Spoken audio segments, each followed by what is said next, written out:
अस्सलाम वालेकुम, good morning and welcome to Morning at Home. मैं हूं आपकी मेज़बान जुगन काज़िम और उम्मीद है कि आप खैरियत से होंगे और लाहौर के गिरदो-नवा वाले मुश्किल सांस ले रहे होंगे स्मॉग के हालात में। लेकिन डोंट वरी, आज हमने स्मॉग से रिलेटेड भी आप लोगों के लिए सेगमेंट रखा है और उसको रखने का बेसिकली रीज़न ये था कि बहुत से लोग जो हैं ऑनलाइन अजीबो-गरीब किस्म के टोटके देख रहे हैं, कहानियाँ पढ़ रहे हैं कि ये करें वो करें। तो जो एक्चुअल ऑथेंटिक चीज़ें हैं आज हम उन पे बात करेंगे। आज का टॉपिक बहुत ही इम्पोर्टेंट, बहुत ही अहम। आज का हमारा टॉपिक है सीनियर और जूनियर के दरमियान जो फ़र्क है। देखिए, सीनियर या जूनियर, अब सीनियर जूनियर की अगर हम बात करें, जैसे कि मैं मीडिया में काम करती हूँ, एक टाइम था जब मैं इस फील्ड के अंदर आई तो मैं जूनियर थी। फिर वक्त गुजरा, अब इस स्टेज पे हूँ जहाँ पे मेरे भी सीनियर्स हैं और मैं भी अपने से छोटी जनरेशन है उसकी सीनियर हूँ, राइट। तो अब मैं बिल्कुल सेंटर में हूँ जहाँ पे मेरे सीनियर्स भी हैं और मेरे जूनियर्स भी हैं। शुरू में आई तो I was a junior my self. किसी भी फील्ड में अगर देखा जाए तो सीनियर जूनियर के दरमियान जो फ़र्क होता है उसको अंडरस्टैंड करना बड़ा ज़रूरी है। अब मैं सिर्फ इस एंगल से व्यूअर्स नहीं बात करूँगी कि सीनियर्स के साथ हमारा क्या रद्द-ए-अमल होना चाहिए, सीनियर्स का भी जूनियर्स की तरफ क्या रद्द-ए-अमल होना चाहिए, ये भी बड़ी एक अहम बात है। बट शुरू करते हैं सीनियर से, क्योंकि ऑब्वियसली वो बड़े होते हैं। देखिए, सीनियर इंसान कैसे बनता है? अपने एक्सपीरियंस के साथ, अपनी एज के साथ। बेसिकली तो सीनियर्स की रिस्पेक्ट और रिगार्ड करना एक बहुत ही इम्पॉर्टेंट चीज़ है। हम जिस कल्चर से बिलोंग करते हैं, पाकिस्तान में, साउथ एशिया में, शायद वेस्ट की तकाज़े फ़र्क हों और वेस्टर्न वर्ल्ड में लोग फ़र्क चीज़ डिमांड करते हों, लेकिन पाकिस्तान, साउथ एशिया में सीनियर जूनियर का बहुत लिहाज किया जाता है। इसलिए भी क्योंकि हमारे यहाँ बुज़ुर्गों की रिस्पेक्ट, बुज़ुर्गों की रिगार्ड एक बड़े इंपॉर्टेंट एलिमेंट होता है। जैसे हम अपने बड़ों की घरों में रिस्पेक्ट करते हैं, वैसे ही हमें काम की इन्वायरमेंट में भी सीनियर्स की रिस्पेक्ट करनी चाहिए। लेकिन आजकल आई एम सॉरी टू से कि बच्चे जो हैं, यंगर जनरेशन जो है, वो सीनियर्स को बिल्कुल भी सीरियसली नहीं लेती और उनको वो रिगार्ड और वो रिस्पेक्ट नहीं देती जो इम्पोर्टेंट होती है। छोटी सी बात है कि मतलब कल का ही वाक़या है कि कल मैं एक जगह पे थी, वहाँ पे रोड पे एक बच्चा फर्स्ट या सेकंड ईयर का होगा, रोड पे खड़ा हुआ एक बुज़ुर्ग पे ज़ोर ज़ोर से चीख रहा था। अच्छा, इस वजह से कि इस वजह से मेरी बाइक का नुकसान हो गया और ब्ला ब्ला ब्ला, इस तरह की कोई बात। अच्छा, मैं सब देख के हैरान हो रही थी कि इतने बड़े और इतने सीनियर इंसान के ऊपर ये बच्चा चीखें मार रहा है। अच्छा, पता क्या चला कि जिस लड़के के ऊपर वो जिस बुज़ुर्ग के ऊपर वो चीख रहे थे, वो उसी दफ्तर में, उसी इदारे में शायद काम करते थे और उनके सीनियर थे। लेकिन क्योंकि उस लड़के का नुकसान हो गया तो उसको शायद ये महसूस हुआ कि बिकॉज मेरा नुकसान हुआ, मैं जिस मर्ज़ी टोन में बात कर लूँ। अब व्यूअर्स, सबसे पहली बात और सबसे अहम बात तो ये है कि एक बड़े का, एक बुज़ुर्ग की एक रिस्पेक्ट होती है। अगर चलो उनसे भी मिस्टेक हो गई तो आप नीवे होकर भी चल सकते हैं। चीखना, गालियाँ निकालना, बदतमीज़ी करना, ये कोई तरीका नहीं है और ये कोई बिहेवियर नहीं है किसी के साथ भी अपने आप को कंडक्ट करने का। बड़ों से तो जब मुलाकात होती है उनसे सलाम करना, मतलब सलाम में पहल करना, उनको रिगार्ड देना, उनको रिस्पेक्ट देना, अगर वो कमरे में आए तो खड़े हो जाना, ये सारी चीज़ें बड़ी इंपॉर्टेंट है। अच्छा, अब सीनियर सिर्फ वो नहीं होता जो आपसे पोजीशन में बड़ा हो। जैसे कि अगर आपका बॉस है तो बॉस के लिए तो व्यूअर सारे ही खड़े हो जाते हैं और सारे ही वो जो होता है ना, उनको रिगार्ड देते हैं और जी जी सर कैसे हैं आप, ये वो करते हैं। लेकिन एक सीनियर्स वो भी हैं जिनका ज़िंदगी का एक एक्सपीरियंस होता है। आपके जो बैंक के अंदर गार्ड खड़े हुए हैं, अगर वो पिछले 20 साल से काम कर रहे हैं, उम्र के एक सर्टेन हिस्से में पहुंच चुके हैं, तो वो भी उस बैंक के एम्प्लॉई हैं, तो वो उम्र में तो सीनियर ही हुए। अच्छा, अगर आप काम की कैपेसिटी में सीनियर की बात करें तो मुझे पता है कि जूनियर्स जो हैं वो अक्सर काम की कैपेसिटी में आते हैं, नौकरी करना शुरू करते हैं, बहुत ओवर कॉन्फिडेंट होते हैं। मैंने तो खैर मीडिया की फील्ड में ये बहुत देखा। हम जब शुरू में आए थे मीडिया के अंदर तो हमें सबसे पहले जो हमारे डायरेक्टर्स थे, प्रोड्यूसर्स थे, जो हमारे मतलब बड़े थे, वो यही समझाते थे कि भाई सीनियर्स के साथ नीवे होकर चलना है, उनको रिगार्ड देनी है। बड़ी दफ़ा ऐसा होता था कि यंग लोग बैठे हुए होते थे, सीनियर्स बैठे होते थे, तो अगर कोई लड़का जो है वहाँ पे बैठे बैठे उसने सिगरेट जला ली तो सीनियर्स ने ऐसे हैरान होकर देखा कि यार ये किस किस्म की बदतमीज़ी है। भाई व्यूअर्स, गुस्ताखी है, आप किसी भी एज ग्रुप के साथ करें, लेकिन सीनियर्स के साथ स्पेशली हमें थोड़ा लिहाज के साथ चलना चाहिए। उनका एक ज़िंदगी का एक्सपीरियंस है, उन्होंने एक वक्त गुजारा है इस दुनिया के अंदर और उनका रिगार्ड करना हमारा फ़र्ज़ है, एक basic human point of view से भी अगर देखा जाए। अब अगर आप बात करते हैं जूनियर्स की, जूनियर्स को क्या प्रॉब्लम्स है? जूनियर हमेशा इस चीज़ का गिला करता है कि भाई सीनियर्स हमारे से ऐसे बात करते हैं कि जैसे हमारा तो दिमाग ही नहीं है और हम पे जिस मर्जी किस्म का रोब जमा लें, इट डजेंट मैटर। मैंने खुद एक्सपीरियंस किया। मैं जब मीडिया के अंदर आई, जो सीनियर्स होते थे, जो सीनियर आर्टिस्ट होते थे, वो कभी कभी बहुत ही अजीब अंदाज में पेश आते थे। जो मेरे से 5, 10, 20 साल पहले काम कर रहे थे, उनका तो बहुत ही ऑर्डर रवैया होता था, ऑलमोस्ट कि जैसे ये क्यों आ गई है यहाँ पे काम करने के लिए। और ये बात बड़ी चुभती थी कि भाई मैं तो मेहनत कर रही हूँ, रोज़ी रोटी कमा रही हूँ, आप भी काम कर रहे हैं, मैं भी काम कर रही हूँ। अच्छा, फिर जूनियर्स को जलील करना, इंसल्ट करना।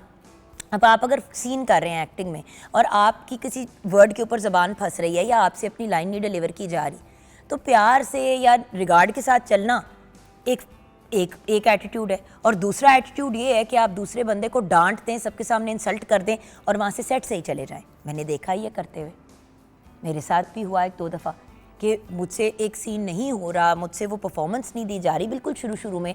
और हमारे एक सीनियर खातून थी जो मेरे से शायद 10-12 साल पहले से काम कर रही थी इस फील्ड के अंदर, और उन्होंने बहुत बुरी तरह से मेरे साथ बिहेव किया कि भाई तुम्हें लाइनें नहीं याद होती तो फिर क्यों एक्टिंग कर रही हो।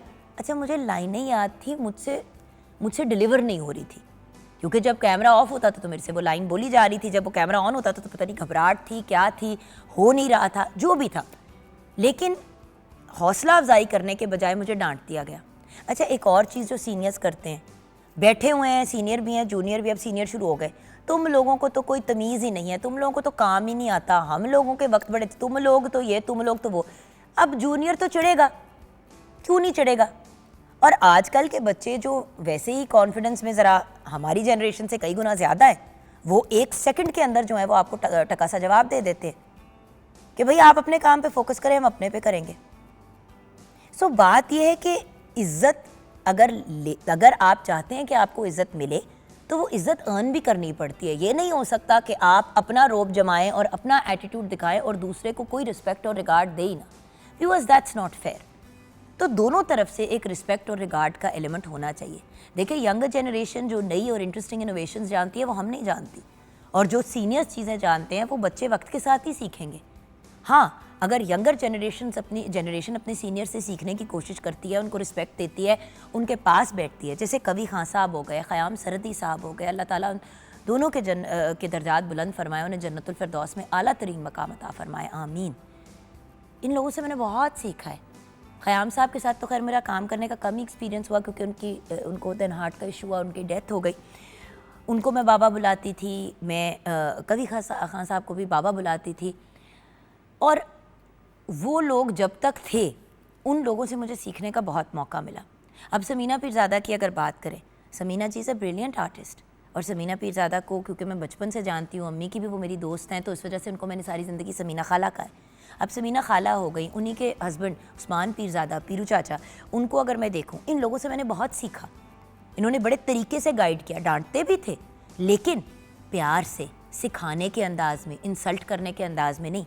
समीना अहमद साहिबा को देख लें, मेरी सीनियर है, मैं उनकी बहुत रिगार्ड करती हूँ क्योंकि she is a brilliant artist, और उन्होंने खुद भी बड़ा अमेजिंग काम किया लेकिन सिखाया भी बहुत मेरे जैसे नालायक लोगों को। सो व्यूअर्स, सीनियर्स तो बहुत से एग्जिस्ट करते हैं। अच्छा, अशरफ खान साहब को देखें, अशरफ साहब को हम अक्सर प्रोग्राम पे बुलाते हैं, जब वो शो पे आते हैं तो ऐसे लगता है कि जैसे आप किसी दोस्त से बात कर रहे हैं, और ये उनका बड़ापन है कि वो आपको इतने प्यार से, उतने रिगार्ड से लेके चलते हैं। लेकिन अपने सीनियर्स को जब तक हम रिगार्ड नहीं देंगे, वो हमें क्या सिखाएंगे। एक ख़जाना है नॉलेज का जो हमारे सीनियर्स हमें प्रोवाइड कर सकते हैं, उनको उनकी ड्यू रिस्पेक्ट देना हमारा फ़र्ज़ है एज जूनियर्स। एंड अगर हम सीनियर की कैपेसिटी में आ गए हैं तो हमारा फ़र्ज़ है कि अपने जूनियर्स को प्यार से, मोहब्बत से, इनकरेजमेंट में आगे लेके चलें। वरना क्या फ़ायदा व्यूअर्स, वरना तो नेगेटिविटी ही नेगेटिविटी, और नेगेटिविटी तो दुनिया में इतनी ज़्यादा है कि क्या फ़ायदा अपने आप को और अपने आप को प्रॉब्लम्स में डालना और अपनी ज़िंदगी को कॉम्प्लिकेटेड करना। देखें, जो चीज़ें हम बुरे एक्सपीरियंस के बग़ैर सीख सकते हैं, क्या वो चीज़ें बेहतर नहीं है? ना कि हम ये करें कि हम कॉन्स्टेंटली जो हैं अपने आप को कूल दिखाने के लिए अपना नुकसान करते चले जाएं। नुकसान की जहाँ बात करते हैं व्यूअर्स, तो अब मैं आपसे बात करना चाहूँगी इस ब्रिलियंट डिवाइस की। ये क्या है? ये रॉयल का फर्स्ट एयर प्योरीफायर है जो मेड इन पाकिस्तान है। सो रॉयल का एयर प्योरीफायर ये पहली दफ़ा completely made in Pakistan high efficiency 4 layer filter वाला है। रॉयल के इस एयर प्योरीफायर के बारे में अगर आपको बनाऊं तो preliminary filter captures large particles जैसे कि बाल, अगर आपके घर में पेट्स हैं तो उनका फर और डस्ट को भी। एंटीबैक्टीरियल फिल्टर जो है ये अनवांटेड पार्टिकल्स जैसे कि डस्ट हो गया, बैक्टीरिया हो गया, माइक्रो ऑर्गेनिजम्स हो गए जो कमरे में घूम रहे होते हैं उसको भी कैप्चर कर लेता है। True HEPA H13 filter capture करता है 99.97% ऑफ एयरबॉर्न पार्टिकल्स, जो चाहे 0.3 माइक्रोन्स जितना हो, जैसे कि धुएं के पार्टिकल होते हैं, पॉलन होते हैं और डिफरेंट चीज़ें होती हैं जिनसे हमें एलर्जीज़ होती हैं। एक्टिवेटेड कार्बन फिल्टर जो है जो चौथा लेयर है, क्योंकि इसके अंदर 4 लेयर्स हैं फिल्टर्स के, इसके अंदर ये रिमूव करता है VOCs और हार्मफुल ओडर और स्मेल को भी। सो रॉयल का ये जो first made in Pakistan air purifier है, एक तो ये आपको बड़े अफोर्डेबल प्राइस पे भी मिल जाएगा, उसके साथ साथ आजकल जो स्मॉग का इशू है, और by the way not just in Lahore viewers, पूरे पाकिस्तान में इस वक्त पोल्यूशन बहुत ज़्यादा बढ़ी हुई है। हाँ, लाहौर में बहुत ज़्यादा एयर क्वालिटी इंडेक्स जो है वो ख़राब हुआ है, लेकिन ये आपको, चाहे आप पाकिस्तान के किसी भी कोने में हैं, दुनिया के भी किसी के कोने में हैं, आपको 4 लेयर्स की फिल्ट्रेशन देता है जो आपको सेव करता है किसी बहुत बड़ी प्रॉब्लम से, और ये बड़ी अफोर्डेबल प्राइस में आप ख़रीद सकते हैं। जो आपको इस वक्त मार्केट में इंटरनेशनली मेड एयर प्योरीफायर्स हैं व्यूअर्स, वो बहुत एक्सपेंसिव हैं, और जो इस लेवल और इस क्वालिटी का काम प्रोवाइड कर रहे हैं वो तो बहुत ही एक्सपेंसिव हैं। सो मेरी आपसे रिक्वेस्ट है, अगर आप भी मेरी तरह स्मॉग से तंग हैं, ब्रीदिंग के आपको इश्यूज़ हो रहे हैं, देखिए रात के वक्त बंदा बहुत तकलीफ़ में होता है, क्योंकि सांस ऐसे बंदा सीरियसली व्यूअर्स जो भी लाहौर में वो समझ सकें, लाहौर और लाहौर के गिरदोनवा में सांस लेते हैं तो ऐसे लगता है कि जैसे सुइयाँ चुभ रही हैं आपके लंग्स के अंदर, इस लेवल की बंदा तकलीफ से गुजर रहा है। So this is a very very good option. मतलब यूजुअली हम इस किस्म की चीज़ें व्यूअर्स करते हैं जब हमने जनरल बातचीत करनी होती है। हमने रिक्वेस्ट की रॉयल वालों से, कि रॉयल फैन से, कि प्लीज़ अपना ये एयर प्योरीफायर हमारे पास सेट पे भेजें, लोग हमसे पूछ रहे हैं कि हम क्या करें। और व्यूअर्स आज टॉपिक भी ब्रेक के बाद, ब्रेक के बाद तो थोड़ा सा हम किचन के अंदर गपशप और बातचीत करेंगे, लेकिन आज हम बात करेंगे स्मॉग से रिलेटेड, और क्या प्रॉब्लम है, कितना सवियर प्रॉब्लम है, इसके बारे में गवर्नमेंट के लेवल पे क्या इक़दाम किए जा रहे हैं। क्योंकि व्यूअर्स लोग कह रहे हैं कि कुछ कर क्यों नहीं रहे। कोई भी बड़ी चीज़ करना, इवन आर्टिफिशियल रेन को अगर क्रिएट करना है व्यूअर्स, तो उसके लिए थोड़ा सा टाइम लगता है, 1 सेकंड में ये चीज़ें नहीं हो जाती हैं, बजट निकालने पड़ते हैं, 1000 और चीज़ें करनी पड़ती हैं। सो उसके ऊपर भी वर्किंग हो रही है, लेकिन पर्सनल लेवल पे भी हम क्या कर सकते हैं, इस पर भी हम बात करेंगे। आइए किचन की तरफ रुख करते हैं, जहाँ प्यारी सी शेफ़ आमना इलियास हमारे साथ हैं। अस्सलाम वालेकुम आमो। आमो, वैसे आज आपने जो स्कार्फ पहना वो मेरे आउटफिट के साथ परफेक्ट मैच कर रहा है। बिल्कुल सही कह रही हैं। तो जाते जाते ना मेरा दूसरा दुपट्टा पहन के ये मुझे दे जाना, मेरा आउटफिट कंप्लीट हो जाएगा। बिल्कुल। But Amo looking lovely by the way, and I love the combination of clothes, looking very bright and cheerful, एक ऐसे एटमॉस्फेयर में जहाँ पे सांस नहीं आ रहा। तो ये बताइए यार कि हम आज सीनियर जूनियर की रिस्पेक्ट की बात कर रहे हैं, आपका पॉइंट ऑफ व्यू इसके बारे में क्या है? देखो आपके भी तो सीनियर्स होंगे ना इस फील्ड में एज अ शेफ़। बिल्कुल। मेरा इस सिलसिले में थोड़ा सा इस तरह से एक्सपीरियंस हुआ कि आपने जैसे भी बोला, it not matter always about age, क्योंकि मेरे साथ ये था कि मैंने बच्चों के बाद, और जब अपना एक प्रोफेशनल अपनी जब culinary की मैं डिग्री लेने के लिए गई हूँ, तो देन मेरे जो टीचर्स थे they were like my age fellows. हमारा एज डिफरेंस इतना नहीं था, बट वो मेरे सीनियर्स थे, उनका एक्सपीरियंस मुझसे बहुत ज़्यादा था। और उसी तरह से जब मैंने अपने साथ लाइक जो क्लासमेट्स थे उन सबको देखा, तो मैं उनसे सीनियर थी एक्सपीरियंस वाइज, एज वाइज। तो वो रिस्पेक्ट का जो एलिमेंट जब आप अपने टीचर्स को देते हो, मतलब मेरे लिए पॉसिबल नहीं है कि अगर मेरे टीचर आ रहे हैं या वो क्लास में आए हैं या वो कहीं पे भी खड़े हैं, या इवन जब हम रेस्टोरेंट्स में काम करते हैं, तो मैं देखती हूँ बच्चों के बच्चे बैठे हुए हैं, ठीक है टीचर आ रहे हैं घूमने, मतलब कैसे आप उनके लिए एटलीस्ट खड़े हो जाएं। ये बेसिक रिस्पेक्ट है जो आप अपने टीचर को देंगे। और इसके अलावा उनके हर काम का रिगार्ड करें, जो उनका नॉलेज है, ठीक है अब टाइम के साथ चीज़ें अपडेट हो रही हैं, ग्रूमिंग हो रही है, मतलब हमारा नॉलेज कोई बंदा ये नहीं कह रहा कि आप अपनी बेइज्जतियां कराएं, अपने आप को इंसल्ट कराएं, लेकिन कुछ इंपॉर्टेंट एलिमेंट्स होती हैं।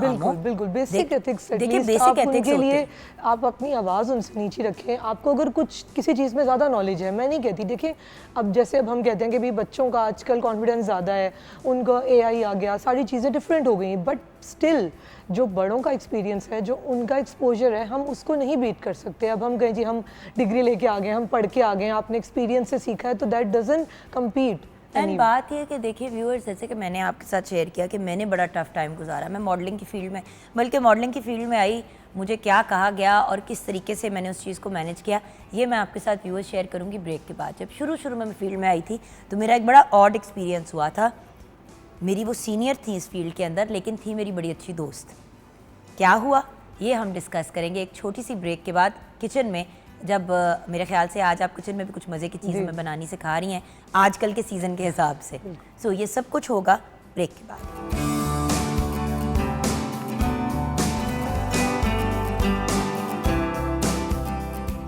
Welcome back from the break viewers, आप देख रहे हैं मॉर्निंग एट होम और हम आ गए हैं किचन में शेफ़ आमना इलियास के पास, जहाँ पे एक बहुत बड़ा सा मक्खा घूम रहा है। एक तो ये भी बड़ी प्रॉब्लम है ना, स्मॉग के साथ साथ और चीज़ें आ गई हैं, मकोड़े भी आ गए और पता नहीं क्या क्या आ गए। मुझे लगता है स्मॉग के साथ ही जी बिल्कुल अनइनवाइटेड सब कुछ। स्मॉग तो सबसे ज़्यादा अनइनवाइटेड था। अच्छा मुझे ये बताओ कि आज हम किचन में क्या बना रहे हैं? जी आज हम, मौसम चेंज हो रहा है, अब आपको पता है स्नैक्स वगैरह की भी हो रही होती है, तो आज हम बना तो रहे हैं आलू की स्टफिंग के साथ हम समोसे बना रहे हैं, जो हम बिल्कुल आपको सारे खुद बनाना सिखाएंगे। साथ में चिकन स्प्रिंग रोल है।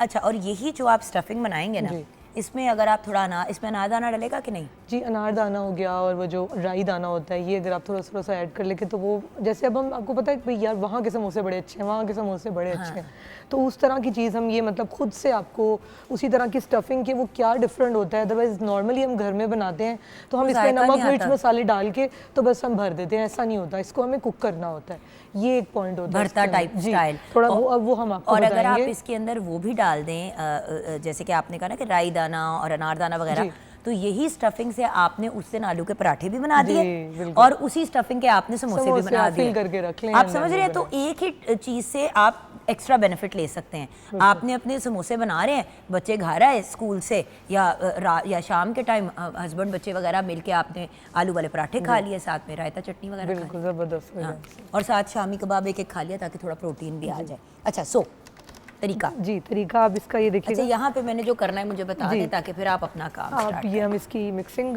कर लेंगे ताकि ये थोड़ा सा मटेरियल ठंडा हो जाएगा तो फिलिंग में हमें आसानी होगी। इसको हम रेडी करेंगे पहले। हाँ जी, ये देखिए, ये प्याज मैंने चॉप किया हुआ लिया है और इसके अंदर ही थोड़ा सा मैंने पुदीना भी साथ में डाली था क्योंकि वो बड़ा अच्छा मुझे फ्लेवर लगता है जब आपका ये फिर थोड़ा सा आप ये डाल दें और साथ में फिर हम मसाले जो है, नहीं आधा डाल लेंगे, ठीक है, हाँ।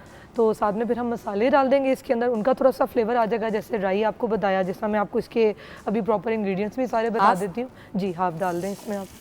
साथ में वेजिटेबल्स अगर आप कोई डालना चाह रहे हैं, आपको पता है सीज़न में इतनी अच्छी वेजिटेबल्स इस टाइम पे अवेलेबल हैं, तो कैरेट डाल देंगे थोड़ी सी, हम क्या तो वेजिटेबल समोसे बन जाएंगे ना। हाँ जी, वही जितने, क्योंकि बच्चों के लिए हमारा एक असल में पॉइंट होता है कि जितनी वेजिटेबल्स हम ऐड कर सकें ताकि जो है बच्चों को एक उसका भी अच्छा पोर्शन मिल जाता है। मैं साथ ही इसमें जो सीजनिंग है वो ऐड कर रही हूँ, बिल्कुल सिंपल सी वही सीजनिंग होती है हमारी। ये देखिए, ज़ीरा पाउडर थोड़ा सा डालेंगे, सूखा धनिया ये डाल देंगे इसमें, ये सूखा धनिया आ गया है, और ये मैंने कुटी हुई जो लाल मिर्च है ना, ये इसमें ज़रा बड़ा अच्छा फ्लेवर देती है। अच्छा, लेकिन बहुत ज़्यादा नहीं, मेरी आपसे रिक्वेस्ट है थोड़ी सी ओवर मसाला भी नहीं करना, कलर ज़रा अच्छा आ जाएगा इसमें ना।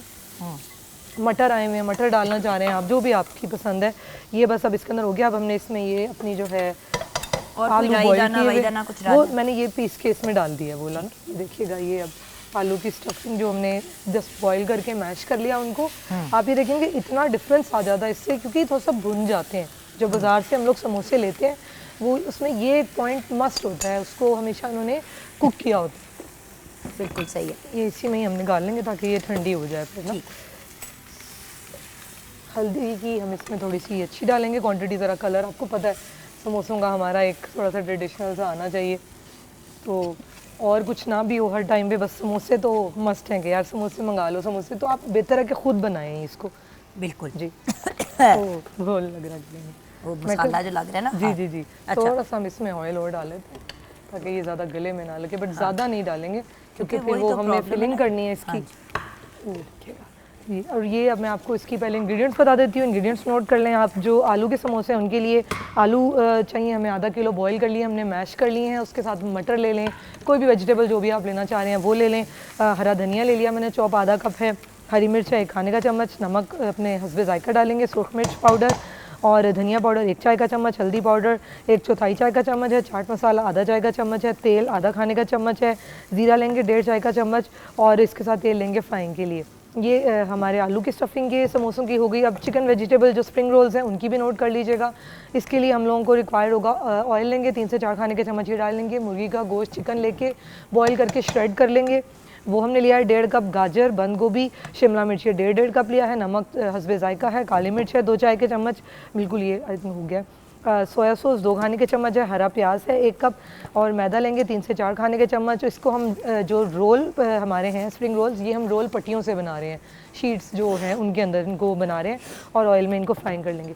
अब ये थोड़ा सा हम इसमें निकाल लेते हैं ताकि ये ठंडा हो जाए, बाकी फिर हम जो हम रोल कर सकें इसके मिक्स करना चाह रही हूँ इसको। हाँ। अब ये जो आलू की स्टफिंग मैं आपको बता रही थी, ये देखिएगा ये सिंपल मैंने मैदा लेके उसके अंदर आप सॉल्ट ऐड कर लें, 2 टेबलस्पून आप उसमें ऑयल ऐड कर लें, उसको हमने अच्छे से डो को गूंद लिया। ये देखिएगा ये अब आपके सामने इसके बिल्कुल मैं छोटे से पेड़े बना लिए और इनको जो एक ट्रेडिशनल हमारी शेप होती है वो किस तरीके से आती है वो अब हम आपको बताएंगे। ये वाला भी फ्लेम ऑन कर लेते हैं ऑयल वाला ताकि फिर वो भी गर्म हो जाए, हम फ्राइंग भी कर लें। सामने ये देखें, बिल्कुल सही। सो ये है। अच्छा, मैंने आपको बता रही थी कि मैंने आपके साथ एक स्टोरी हाँ जी, आप मुझे वो बताइएगा कि क्या हुआ था ऐसा जो हुआ। ये था कि हम सीनियर जूनियर की व्यूअर्स बात करें। अब देखिए, सीनियर कभी कभी वो भी बंदा होता है जो आपसे पहले काम कर रहा होता है, ज़रूरी नहीं है कि वो आपसे उम्र में बहुत ज़्यादा बड़ा हो। मेरी एक फ्रेंड जो 16-17 साल की उम्र से मॉडलिंग कर रही थी, नाम नहीं मैं लेना चाहूँगी क्योंकि वो कोई बड़ी बात है ना, किसी के साथ मैं किसी को ऑब्जेक्टिव इंसल्ट करना नहीं है, एक इन्फॉर्मेशन देना है। खैर, उससे के पास मुझे ना एक मॉडलिंग की ऑफ़र आई है। वो मेरे से उम्र में है भी को 5 साल बड़ी, तो एज में भी 5 साल बड़ी और मेरे ख्याल से 6-7 साल से वो मॉडलिंग कर रही थी। मुझे मॉडलिंग की ऑफ़र आई, मैंने उसको जाके बताया, मैंने कहा यार मुझे मॉडलिंग की ऑफ़र आई है, तो मुझे तो एक्टिंग का शौक़ है लेकिन मैं सोच रही हूँ कि मैं कर लूँ। तो हंस पड़ी। तो मैंने कहा वाई यू लाफिंग? कहती है कुछ नहीं, बात ये है कि देखो ना, हर बंदे का अपनी होती हैं, मतलब हर बंदे की अपने के अंदर अच्छी क्वालिटीज़ भी होती है, बुरी भी होती है। पूरा लेक्चर देना शुरू हो गई। तो मैंने कहा कहना क्या चाह रही हूँ? कहती है यार आई डोंट थिंक कि तुम मॉडलिंग कर सकती हो। मैंने कहा ना, मैंने कहा क्यों? कहती है यार तुम्हारी हाइट, ऊपर से हमजा पैदा हो चुका था तो थोड़ा मेरा वेट का भी था, मेरा थोड़ा वेट भी, मैं थोड़ी गोल सी थी, हल्की फुल्की सी, तो आगे से मुझे कहती है कि ऊपर से एक तो तुम गिट्ठी हो, मुझे कभी नहीं भूलेगा, एक तो तुम गिट्ठी हो यानी कि तुम्हारा कद नहीं है, ऊपर से तुम देखो ना, ऊपर से तुम मोटी भी हो। तो जो बंदा गिट्ठा होता है और मोटा होता है वो मॉडलिंग तो नहीं कर सकता ना जुगन, तो तुम रहने दो। अच्छा, मैंने दिल में सोचा कि जो ब्रांड मुझसे मॉडलिंग कराना चाह रहे हैं उसको मेरा गिट्ठा मोटा नहीं बॉदर कर रहा, एनू क्यों इतना मसला पै रहा है मेरे गिट्ठे मोटे का। ठीक है ना, खैर मैंने कुछ नहीं कहा, मैंने कहा अच्छा, लेकिन इनकरेज नहीं किया, उल्टा जो है वो डिस्करेज किया, प्रॉपर डिस्करेज किया। और मुझे आगे से घूम के कहा कि नहीं, एंड तुम तो प्रॉब्ली नहीं कर पाओगे। मतलब उससे ये मैंने कुछ बातें की, कुछ तो उसने बहुत ही नेगेटिव बातें की ना आमों, कि मेरा तो दिल ही खराब हो गया। खैर मैंने आगे से उसे कहा कि मैंने कहा चलो ठीक है। She said I don't think you should. मैंने कहा चलो इस वाली चीज़ के बारे में तो मेरी बात हो ही गई है और मैंने हाँ कह दिया कि मैं कर लूँगी, लेकिन चलो नेक्स्ट टाइम देखेंगे। अल्लाह की करनी ऐसी हुई और मैं डिसहार्ट भी बड़ी हुई। मैंने कहा बागलों को कह दिया, एनर्जी बड़ी लो हो जाती है आपकी, डिसहार्ट हो गई। अच्छा, मैंने क्या किया व्यूअर्स के, I was quite, I didn't say anything, मैंने चुप करके वो शूट कर ली। व्यूअर्स, अल्लाह और एक्चुअली आप लोग भी गवाह हैं, क्योंकि जो लोग मेरा करियर इतने शुरू से, इतने आगाज़ से, मेरे बिगिनिंग से ही मुझे देख रहे हैं, उनको पता ही होगा कि मैंने एक शूट की, उस शूट पे ही एक और शूट की ऑफ़र आ गई, और उस जो अगली शूट की तैयारी थी और जब तक ये वाली तस्वीरें निकली इस शूट की, एक के बाद दूसरी ऑफ़र, एक के बाद माशाल्लाह दूसरी ऑफ़र, कभी ब्राइडल शूट की, कभी इस चीज़ की, उस चीज़ की। हाँ, रैंप कैटवॉक की आई ऑफर्स, लेकिन वो मैंने खुद अवॉइड की, क्योंकि इन फैशन शोज पे जो सीन होता है ना आमना, मतलब आप खुद कंफर्टेबल नहीं हो तो मेरा वो सीन नहीं है। बिकॉज बात ये कि फैशन शो पे कपड़े उतार रहा है एक बंदा, आपके कोई और चढ़ा रहे, मतलब खवातीन ही ऑब्वियसली, लेकिन वो बहुत मैं अनकंफर्टेबल होती थी, क्योंकि फैशन शो के बैक स्टेज जो सीन होता है ना, वो भागा दौड़ी, हर बंदा उसमें कंफर्टेबल नहीं होता। तो उसमें मैंने फिर एमसीइंग करनी शुरू कर दी, यानी कि होस्टिंग करनी शुरू कर दी। कि फैशन शोज में पहले बड़ा होता था कि एक होस्ट है, वो पूरा शो जो है वो आगे लेके चल रहा है, सही, तो वो करना शुरू कर दिया। तो बात ये कि व्यूअर्स कभी कभी हमारे सीनियर्स गलत बात भी कह देते हैं, शायद वो किसी बुरी रीज़न से कह रहे हों, या शायद वो इसलिए कह रहे हों क्योंकि वो आपको चाहते हैं कि आप शर्मिंदा ना हो, एम्बेरस ना हो। लेकिन द इम्पॉर्टेंट थिंग इज कि मैं हमेशा कहती हूँ सुनो सबकी करो अपनी, सीनियर्स की सुने, उनको रिस्पेक्ट दें, उनका ड्यू रिगार्ड करें। अगर आपको लगता है कि आप कोई चीज़ फिर भी करना चाह रहे हैं, नो डाउट आप करें, कोई प्रॉब्लम नहीं वो है, उनका अपना पॉइंट ऑफ व्यू वो है। उनका अपना पॉइंट ऑफ व्यू है। लेकिन बदतमीजी और बेतुके के कमेंट्स पास करना, अगले के साथ रूड हो जाना, ये चीज़ें सही नहीं। बिल्कुल वो किसी भी सिचुएशन में जो है वो वो जस्टिफाइड किसी नहीं भी है। सिचुएशन में जस्टिफाइड नहीं है। तो बेसिकली मेरा पॉइंट ये है कि मेरे जैसा बंदा जो आज जब अपने करियर को मैं मुड़ के देखती हूँ और मैं कहती हूँ कि यार एक बड़ा अरसा मैंने मॉडलिंग की, बड़ा अरसा मैंने होस्टिंग अभी भी कर रही हूँ, अल्लाह का शुक्र है, एक्टिंग भी की। ठीक है, मॉडलिंग मेरा मेन करियर नहीं बना, शायद वो इस लिहाज से ठीक कह रही थी, लेकिन उससे मैंने पैसे भी बहुत बिल्कुल, कमाए experience तो किया आप। और एक एक्सपीरियंस हुआ। और मतलब ऐसा भी कोई नहीं था कि जिस तरीके से उसने मुझे कहा था ना कि तुम तो रहनी तो तुम तो बिल्कुल ना करो, लेकिन ये तुम्हारा आपकी तो है ना कि आपने उनको आगे से उस तरह से जवाब नहीं दिया या आई आपने didn't, I said you know may be your right, लेकिन यहाँ पे तो मैंने डन कर दी कि हाँ चलो ये कर लो, कौन मतलब सिंगल शूट कौन देखेगा, किसको पता चलेगा, that kind of a thing, और बात मुक गई वहीं पे। अच्छा अब समोसों का मुझे बताओ। जी, ये समोसे देखिएगा, ये मैंने इनको हमने अच्छे से हाफ में पूरा हमने बेल के एंड देन इनको हमने सेंटर से हाफ कर लेना है। अब बात आ जाती है साइज़ की। अब आप चाहे जितना मर्जी बड़ा इसमें बना लें, जैसे बाजार से मिलते हैं तो वो काफ़ी ज़रा बड़ा साइज़ होता है, तो हम उतना बड़ा नहीं बना रहे, हम लोग ज़रा ये स्नैक्स में जैसे चाय के साथ सर्व करेंगे तो उस हिसाब से हमने ये साइज़ इसका बनाया है। ये देखें, तो ये मतलब आपको असल मकसद आपको और आप मेथड fresh बताना बना है, रहे हैं, फ्रेश ये बना रहे हैं बिल्कुल। ये वाला और आप issue उसी नहीं। वक्त इसको फ्राई कर रही हैं, सामने कोई मतलब इसमें रखने की भी जरूरत नहीं है। सिर्फ ये ख्याल रखिएगा कि जैसे हमने स्टफिंग आधी ठंडी कर ली है, ये आपने ठंडी जरूर कर लेनी है, अदरवाइज जो है वो फिर थोड़ा सा मुश्किल हो जाता है। और इसका बेहतरीन तरीका ये है कि मेन स्टफिंग हमने यहाँ पे जी, रखी जी, हुई है जी, कि हम ये उसको कूल बिल्कुल। डाउन होने दे रहे हैं। ठीक है, अब इसी स्टफिंग के साथ बहुत ही मजे बहुत कुछ बन सकता है, बहुत बिल्कुल। मजे के आपके वो बन सकते हैं, आलू के आलू के पराठे, पराठे बन जी। सकते हैं, इसको भुजिया स्टाइल भी आप सर्व कर हाँ जी, सकते हैं। साथ इसका में इसके जायका इतना पराठे मजे बना का- लें, सादे अगर आप बना लें एंड देन वो आप लें, वो एक बड़ा अच्छा ऑप्शन हो जाएगा। ये वाला भी मैं डाल देती हूँ। और बात ये कि क्योंकि वो इमीडिएटली कुक हो जाता हाँ है, जी। सो आप उसी वक्त मतलब अब जैसे मुझे मैं पहले मैंने कुछ बना लिए एंड देन फिर उसके बाद मुझे अभी आजकल रमज़ान नहीं है तो इतनी अच्छी जो है वो रोल पट्टी समोसा पट्टी अवेलेबल नहीं है मार्केट में, थोड़ा सा आपको ढूंढना पड़ता है। यार तो रोल पट्टी क्यों जरूरी है? बिल्कुल, ये भी जब आप एक तो वो important- फटाफट ये सिर्फ आपने ये मैंने जस्ट सुबह में गूंदी है और इसको इतना कोई आप बस ये कोशिश करें फ्रिज में ना रखें, ताज़ी ताज़ी आप इसको बना लें तो ये बहुत इजीली हैंडल हो जाएगी। आपके सामने ही देखिए मैं अभी कर रही हूँ, तो कोई इसमें ना प्रॉब्लम है ना कुछ है। साइज़ जिस तरह का आप चाह रहे हैं, आपको बिल्कुल बाजार वाला रिक्वायर है आप वैसा बना लें बड़ा, और इस तरह का जा रहे हैं तो इस तरह का बना लें। लेकिन मेथड तरीका एक पैटर्न जो है वो यही है, इसी को हमने फॉलो करना है। हाफ में बना के उसको गोल एंड देन उसको हमने हाफ में कट कर लिया। ये देखिए, और ये देखिए बाप से कलर बात देखिए करते ही करते ये देखिए रेडी भी हो गए। आपके समोसे रेडी भी हो गए। रोल पट्टी में बनाने हैं वो आपकी चॉइस है, आपने इस तरीके से बनाने हैं वो भी आपकी चॉइस है, वो कोई इशू नहीं है। इसी को ही जैसे वो रोल पट्टी का होता है उसमें ये उसका मैं आपको जो रोल शीट्स होती हैं उनका भी मैं आपको थोड़ा सा बता देती हूँ।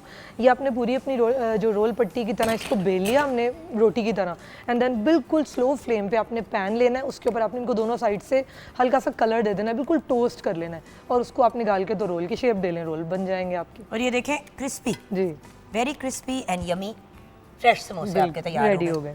कितना को मुश्किल काम है व्यूअर्स, वही वाली बात है जो हमेशा कहती हूँ, कोई भी चीज़ इंसान करने को आए तो मैनेज हो जाती है, बिल्कुल। जैसे कि अब ब्रेक के बाद हम आपको बताएंगे कि इन स्मॉग के हालात में हम किस तरीके से अपने लिए थोड़ी सी आसानी पैदा कर सकते हैं और एक्चुअल फैक्ट्स और फिगर्स क्या है व्यूअर्स।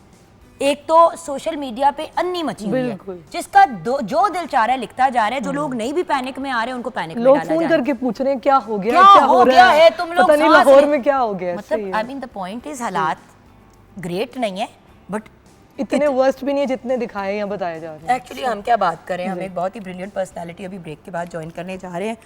हम मसाले जो मेरे गले में लगा दिए ना तुमने, स्मॉग ने मेरा क्या हाल करना है, जो मसालों ने मेरा हाल करना है, नहीं वो मैं पी लूंगी। ऐसा करते हैं मैं पानी पीती हूँ ब्रेक में, और बाय द वे पानी भी पीना बहुत अच्छी चीज़ है आजकल के स्मॉग के हालात में, उससे भी आपका थोड़ा सा अंदर से सिस्टम क्लियर हो जाता है। ब्रेक के बाद वापस आएंगे, बात करेंगे स्मॉग की और किस तरीके से ये टाइम बेहतरीन अंदाज में गुजार सकते हैं और क्या चीज़ें हम स्टेप्स ले सकते हैं अपनी इन्वायरमेंट को थोड़ा सा बेहतरी की तरफ ले जाने के लिए, और ऑब्वियसली लार्जर स्केल पे गवर्नमेंट अदरवाइज क्या किया जा रहा है। टेंशन नहीं लेनी, सब ठीक हो जाएगा ब्रेक के बाद।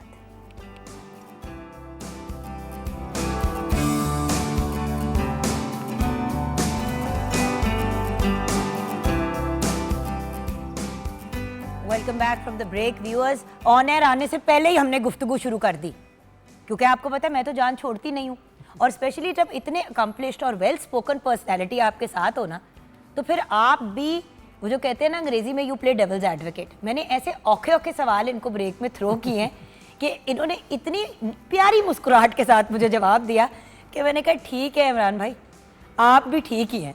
तो इमरान हामिद शेख वैसे तो हमारे शो के लिए, हमारे पाकिस्तान टेलीविज़न नेटवर्क के लिए एक बड़ी अहम पर्सनैलिटी है, क्योंकि जब भी हमें गाइडेंस चाहिए होती है इनसे या इनके इदारे से हम ज़रूर लेते हैं। क्योंकि आपको पता है कि व्यूअर्स हेल्थ एंड एजुकेशन के एरिया में मॉर्निंग एट होम कोशिश करता है कि अपने आप को फोरफ्रंट पे रखे। हमारे साथ इमरान साहब जो हैं, पहले भी आपकी इनसे मुलाकात हो चुकी है प्रोग्राम पे, director general DG environment protection agency government of Punjab. अस्सलाम वालेकुम इमरान। अस्सलाम वालेकुम। कैसे हैं आप? Allah is very kind. आप कैसी हैं? Allah is very kind but the atmosphere is not very kind. Is not very kind. इस वक्त माहौल काइंड नहीं हुआ हुआ। अच्छा, अब आप लोग सोच रहे होंगे कि हम हंस के क्यों बात कर रहे हैं, बात तो बड़ी सीरियस है। व्यूअर्स उतनी सीरियस नहीं है जितना आप सोच रहे हैं। इस चीज़ का मुझे हौसला और तसल्ली इमरान साहब ने दे दी है। सर, सबसे पहले तो शुक्रिया अदा करूंगी। मुझे पता है इस वक्त in the middle of this crisis आप बहुत मसरूफ़ हैं। हमने एक दफ़ा आपसे रिक्वेस्ट की, आपने कहा स्टेट चैनल आवाम को मैसेज देने के लिए जान हाजिर है। We are very very grateful sir. Thank you so much. पहली बात हो गई। अब पॉइंट की तरफ आते हैं। पंजाब, हर बंदा इस वक्त पंजाब से भाग रहा है।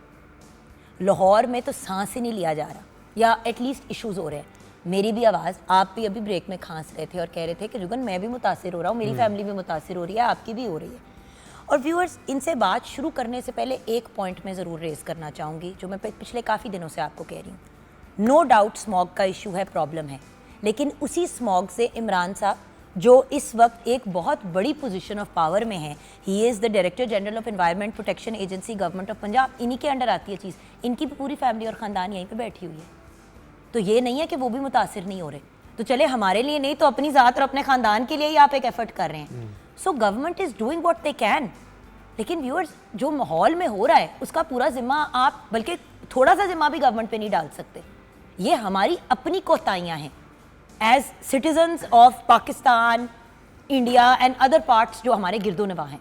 सो हो क्या रहा है, पहले ये जानते हैं सर, हो क्या रहा है इस वक्त स्मॉग? देखिए, स्मॉग के ऊपर टेक्निकली तो बहुत ज़्यादा बात है, मैं आज नहीं करना चाहूँगा उसके ऊपर। सबसे पहली चीज़ ये है कि स्मॉग के जो कॉजेज़ हैं, there are two types of causes. One are the internal causes, the others are the external causes. Internal causes पे Jugan, I assure you that every humanly possible effort is being done by the government of Punjab. सब कुछ किया जा रहा है जो आप देखिए, इंटरनल फैक्टर्स की अगर हम बात करें तो उसके अंदर हमारी इंडस्ट्रियल एमिशंस आती हैं, व्हीकुलर एमिशंस आती हैं, ब्रिक किल्स की एमिशंस आती हैं, स्टबल बर्निंग आती है, हमारी फ्यूजिटिव डस्ट आती है। क्या लाहौर के शहरियों ने ये तब्दीली महसूस नहीं की कि अब लाहौर के अंदर रात को आपको अनकवर्ड सैंड की ट्रॉलीज़ नज़र नहीं आती हैं? हम जितने भी ये ट्रॉलीज़ जो पहले आती थी सारी रात और लाहौर में वो मिट्टी गट्टा फैलाती थी, 4.5 टन्स डस्ट अ डे, एक रात के अंदर 4.5 टन्स डस्ट जो है वो लाहौर में आती थी। अल्हम्दुलिल्लाह 95% उसको जो है वो रिड्यूस किया हमने। इसके अलावा जहाँ तक हमारी इंडस्ट्रियल उसका ताल्लुक है, ब्रिक किल्स का ताल्लुक है, अब तो दिखाने की ज़रूरत नहीं, बताने की ज़रूरत नहीं, पिछले 6 महीने के अंदर जितना मैसिव क्रैकडाउन हुआ है, एमिशन कंट्रोल सिस्टम्स लगे हैं, ब्रिक किल्स को ज़िगज़ैग पे कन्वर्ट किया और गया है, जाके तोड़े हैं आप लोगों ने खुद। हाँ जी, और तोड़े भी हैं। और मैं ये और फिर उनको रीबिल्ड करवाया है प्रॉपर तरीके से, कि ये नहीं कि किसी की रोजी रोटी खराब हो। हाँ। लेकिन देखें व्यूअर्स, जो चीज़ किसी को फाइनेंशियल फ़ायदा दे के करोड़ों को नुकसान दे रही है, उस चीज़ के ऊपर फिर गवर्नमेंट बड़ा सीरियस क्रैकडाउन कर रही है। और ये मैंने खुद अपनी आंखों से विटनेस की है। तो ये कोई ऐसी बात नहीं है कि सर कह रहे हैं और मैं कहूँ जी जी जी। हम यहाँ पे ऑथेंटिक बात करते हैं और सच्ची बात है। एज अ होस्ट आपको भी पता है इमरान साहब, मैं अपनी आंखों से देखी बात करती हूँ। जी बिल्कुल ऐसा ही। और अब तो देखें ना, सोशल मीडिया का ज़माना है, हमारे सोशल मीडिया अकाउंट पे डेली वो वीडियोस शेयर हो रही हैं जहाँ पे इस तरह के जो क्रॉनिक एयर पोल्यूटर्स है, we have no mercy for chronic air polluters. Let me tell the people very clear, because अगर एक शख्स अपने बिजनेस प्रोसेस को ठीक नहीं करता तो उससे जो हज़ारों लोग अफेक्ट हो रहे हैं, हम उनकी ज़िंदगियों को अफेक्ट नहीं होने देंगे। So we are on it, every humanly possible effort is being done. जो गाड़ियाँ काले धुएँ फेंकती लाहौर के अंदर आती थी, उनके रूट परमिट्स कैंसिल किए जा रहे हैं। बाकी भी एक रजीम है जो कि चल रही। लेकिन इसके साथ साथ मैं एक चीज़ ज़रूर कहना चाहूँगा कि कुछ फैक्टर्स स्मॉग के ऐसे हैं जो कि हमारे कंट्रोल में नहीं है। मैं पब्लिक को आपके चैनल की वसातत से लोगों को ख़ुसूसी तौर पे ये बताना चाहूँगा कि देर आर सर्टन फैक्टर्स जो कि हमारे कंट्रोल में नहीं है। मैं अगर सिर्फ लाहौर के लोगों से इस वक्त मुखातिब हूँ तो आपने देखा है कि पिछली इतवार को दिन के वक्त ऐसे लग रहा था जैसे लाहौर के ऊपर स्मॉग का एक पूरा गलाफ है जिसने लाहौर को अपनी लपेट में ले लिया, और ये सुबह 9 बजे 8 बजे ये मामला स्टार्ट हुआ और ये फिर पूरा दिन ये रहा। तो लाहौर की अगर हम जुगन बात करें तो 9 AM Lahore Sunday, what does that mean? The mean is it means that Lahore is sleeping. सुबह 9 बजे तो पूरी सुबह हलवे 9 की बजे दुकानों देखिए पे भी व्यूअर्स, इतवार नो तो गाड़ियां होती हैं, ना तो स्कूल्स खुले हुए हैं, इतवार ना वाले तो कोई दिन। ऐसी चीजें, वो सारी चीजें जो लोग कहते हैं कि सारा कुछ बंद कर दें ताकि ताकि वो पोल्यूशन ना फैले। एक्चुअली गाड़ियां तो सारा साल ही चल रही होती हैं व्यूअर्स, तो इस वक्त एकदम से गाड़ियां ज्यादा चलना शुरू हो जाती हैं। नहीं, और साथ देखिए मतलब इस वक्त मतलब धुएं ज्यादा बना रही हैं, ऐसे तो नहीं होता। इतवार वाले दिन तो बिल्कुल आपके ऑफिसेज बंद हैं, आपके स्कूल्स बंद हैं, हॉस्पिटल्स की सिर्फ फैक्ट्रियां बंद हैं। फैक्ट्रियां बंद हैं, सुबह का वक्त है। हाँ जी। और एकदम अब एक्चुअली हुआ क्या इतवार वाले दिन, this is very important to understand कि जो हवाएं हैं, जो ईस्टर्न कॉरिडोर है, जो ईस्ट टू वेस्ट हवा चल रही होती है, सर्दियों के अंदर ईस्टर्न कॉरिडोर खुला होता है। आप देखते हैं कि सारी जो हवा, क्योंकि स्मॉग एक रीजनल फिनोमेना है जी। जितने भी ममालिक इस वक्त इंडो गंजेटिक प्लेन के अंदर या हिमालयन फुट हिल्स के अंदर है, जो कोहे हिमालय है उसके फुट हिल्स के ऊपर, उसके नीचे ये 7 ममालिक हैं। इन 7 ममालिक में सर्दियों में एक पोल्यूशन और फॉग और गर्मी और टेम्परेचर मिल के एक स्मॉग का फिनोमेना बना देता है। अब जिस वक्त ईस्टर्न कॉरिडोर खुलता है, इसका मतलब है हवा ईस्ट टू वेस्ट चलना शुरू होती है, और हवा का पैटर्न इस तरह है कि लाहौर और सेंट्रल पंजाब के ऊपर आके हवा एक वर्लपूल की तरह मूव करना शुरू करती है। जितने हमारे यहाँ पे यानी लोग कि थोड़ा सा वही चीज बार बार आपस अंदर घूम रही है। अंदर घूम रही है। और जो आजकल जैसे मैंने कहा कि ये सोशल मीडिया का दौर है, आप just air movement over Lahore को गूगल पे या किसी साइट पे सर्च कर लें तो आपको वो नासा की पिक्चर्स आना शुरू हो जाएंगी जो आपको एयर पैटर्न हवा का बता रही हैं। तो उससे ये हुआ कि इंटरनल फैक्टर्स बिल्कुल नील पे गए हुए थे, लेकिन जो कॉरिडोर खुला उसकी वजह से वो सारा जो स्मॉग था और वो सारा ईस्ट साइड से आया है और वो हमारे उसने हवा को ख़राब किया। सर्दियों के अंदर मेनली ईस्टर्न कॉरिडोर खुला रहता है। लेकिन एक बात पता है इमरान साहब, जैसे कि मेरे हस्बैंड इस वक्त इस्लामाबाद में है, मैंने सुबह उनसे पूछा, मैंने कहा जानी वहाँ पे क्या सिचुएशन है, तो फैसल ने कहा कि बिल्कुल ब्लू स्काइज नज़र आ रहे हैं, तो इस्लामाबाद नहीं मुतासिर हुआ। अच्छा, मैं आपको बताऊँ, एक तो ये मुझे समझ नहीं आ रही कि मतलब सेंट्रल पंजाब की मैंने बात की ना, जनूबी पंजाब भी मुतासर नहीं है, हाँ जी, अपर पंजाब भी नहीं है, ठीक है। यानी ये जो हवा का कॉरिडोर आता है ये आके सेंट्रल पंजाब के ऊपर मूव करना शुरू करता है। ठीक है। मैं इसीलिए व्यूअर्स को ये रिक्वेस्ट करना चाहूँगा कि आप खुद गूगल कीजिए और देखिए, और सारा वो डिस्ट्रिक्ट आ रहे होते हैं जिसके ऊपर है। ऑल्दो इस बार इस्लामाबाद के अंदर भी सिचुएशन थोड़ी सी ख़राब हुई है बिकॉज ऑफ द इंटरनल, वो जो उधर सारे उसके इंटरनल कुछ फैक्टर्स हैं, बट जो लाहौर की सूरत हाल है वो, या सेंट्रल पंजाब की जो इस वक्त सूरत हाल है वो नहीं। मैं इसीलिए लोगों से, पब्लिक से ये रिक्वेस्ट करना चाहूँगा कि जहाँ गवर्नमेंट इतना काम कर रही है, हम अपनी एफर्ट कर रहे हैं, तो पब्लिक को भी गवर्नमेंट के साथ हाथ में हाथ डाल के कदम से कदम मिला के चलना है। अब वो आगे बात होगी। हाँ। अभी मैं अगले स्टेप की तरफ जा रही हूँ। ये तो समझ आ गई कि स्मॉग है, ये फॉग नहीं है, ये स्मॉग ही है, डन हो गई बात।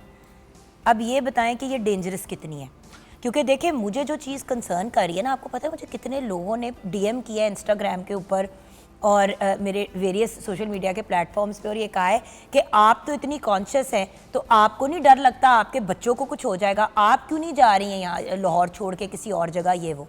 अब बात ये है कि देखें नौकरी पेशा लोग हैं, रोज़ी रोटी भी कमानी है, बच्चों ने स्कूल भी जाना है, किस तरह बंदा चुक के सारा कुछ एक और शहर शिफ्ट हो जाए, और कितने लोगों के पास ये लग्जरी है सर। बिल्कुल ऐसे ही। देखिए, तो मुझे बताएं एक्चुअली ऑन ग्राउंड सांस के point of view say whatever, कुछ सोशल मीडिया पे बातें और कुछ एक्चुअल फैक्ट्स हैं वो भी शेयर कर लें।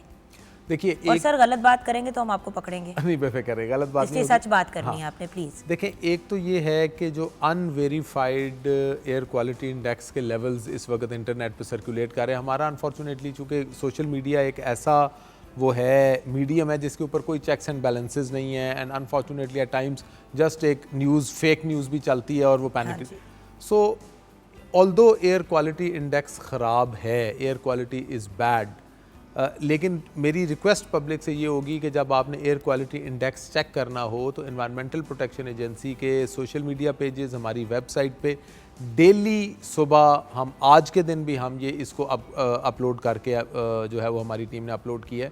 तो आप वेरीफाइड जो हमारे एनवायरनमेंट प्रोटेक्शन डिपार्टमेंट की जो वेबसाइट है उसको देखा कीजिए, उसमें आपको वेरीफाइड एयर क्वालिटी इंडेक्स नज़र आएगा। हमारे अगर वो वेबसाइट वगैरह खोलना या वो थोड़ा मुश्किल लगता है तो हमारा ये फेसबुक पेज मुझे बताते हैं, मैं एक दफ़ा खोलूं। जी जी जी जी I mean you can search any environmental protection agency epd.gov.pk epd.gov.punjab.gov.pk।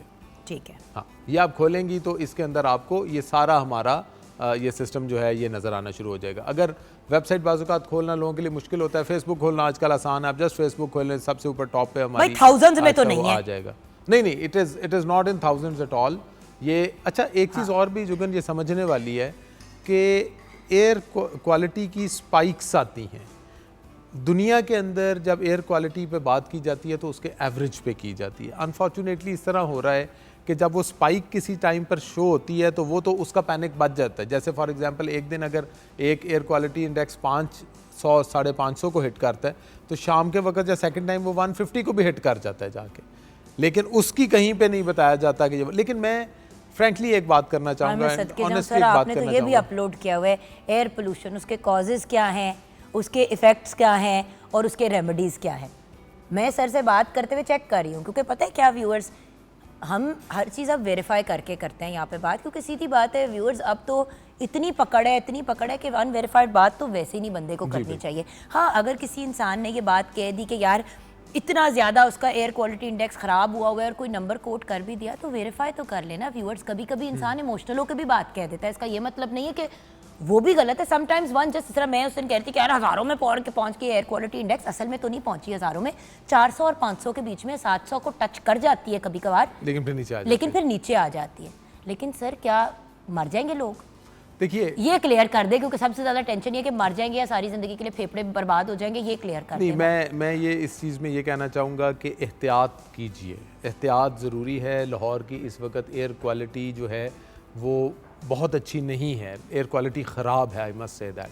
हम नंबर्स पे नहीं जाते, हम उस बहस पे नहीं जाते, हम सिर्फ इसमें कहते हैं कि चूँकि एयर क्वालिटी इस वक्त ख़राब है लिहाजा एहतियात कीजिए, अपनी आउटडोर एक्टिविटीज़ को महदूद कीजिए, मास्क का इस्तेमाल करें, आउटडोर एक्सरसाइजेज़ को डेफ़र कीजिए। अगर हम 15-20 दिन कोई इंडोर एक्सरसाइज, अगर आप, मैं कहता हूँ अगर आप ये स्नेक प्लांट्स, मनी प्लांट्स वगैरह भी घर में लगाना शुरू करें, जो लोग अफोर्ड कर सकते हैं, एयर प्यूरीफायर्स लगाना शुरू करें। सर हमने इस प्रोग्राम पे 1000 दफ़ा ये बात की है कि भाई कारपूल का सिस्टम कर लो। मैं वैसे एक एग्जांपल बता रही हूँ कि अगर आपके इर्द गिर्द मतलब 4-5 बच्चे अक्सर एरिया का जो स्कूल होता है उधर जाते हैं, भाई एक माँ ने मतलब हर किसी ने अपने बच्चों को स्कूल तो ले जाना ही है।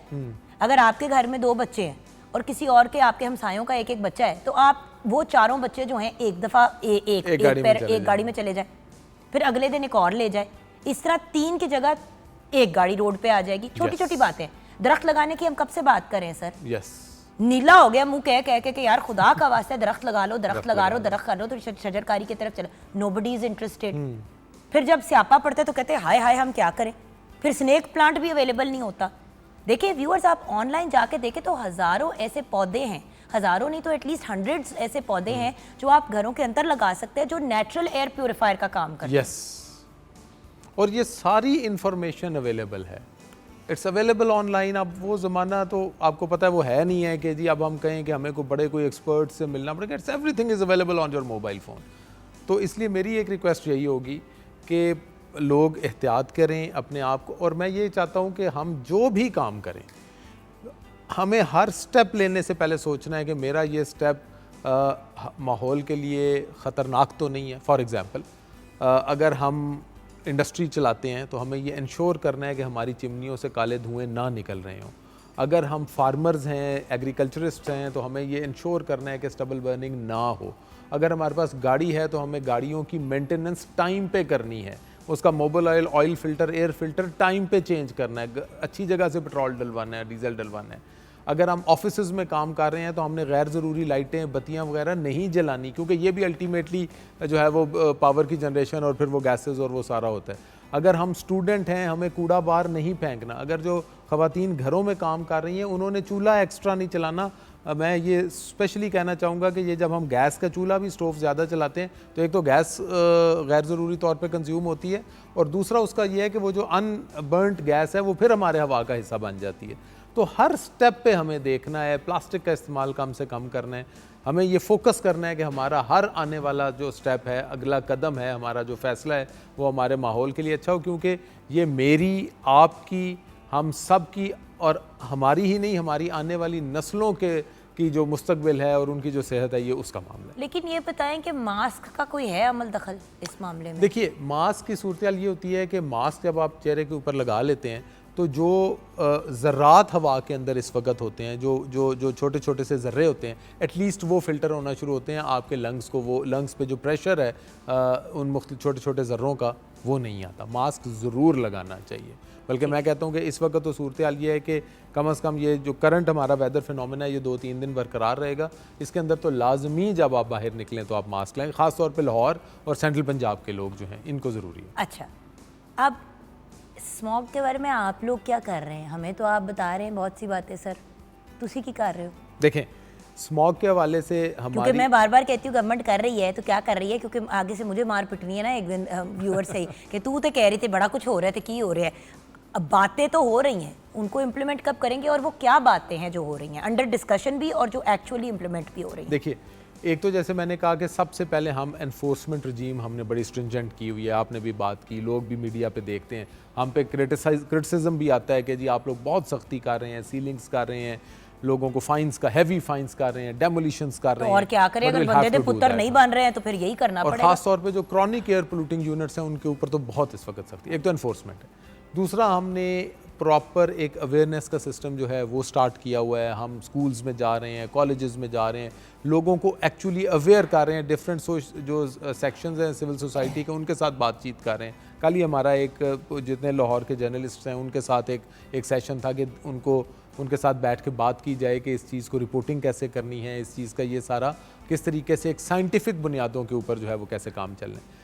अच्छा, तीसरा हम एक और काम भी कर रहे हैं, हम प्लांटेशन की, जैसे अभी आपने बड़ी इंपॉर्टेंट बात की, हमने इस बार एक नए तरीके की प्लांटेशन स्टार्ट की है। वो हमने 2 जगहों पे की। एक तो ये है कि जहाँ से धुआं निकलता है, जैसे कि फॉर एग्जांपल अगर मैं ईंटों के भट्टों की एग्जांपल दूं, ब्रिक किल्स की, तो हमने उसके अराउंड प्लांटेशन करना शुरू की है। जितनी इंडस्ट्रीज हैं हाँ। उनके, ताकि जहाँ से धुआं तो निकलता है उधर ही तो हो ना, हाँ, उधर ही जो है वो पहला कार्बन सिंक बन जाए।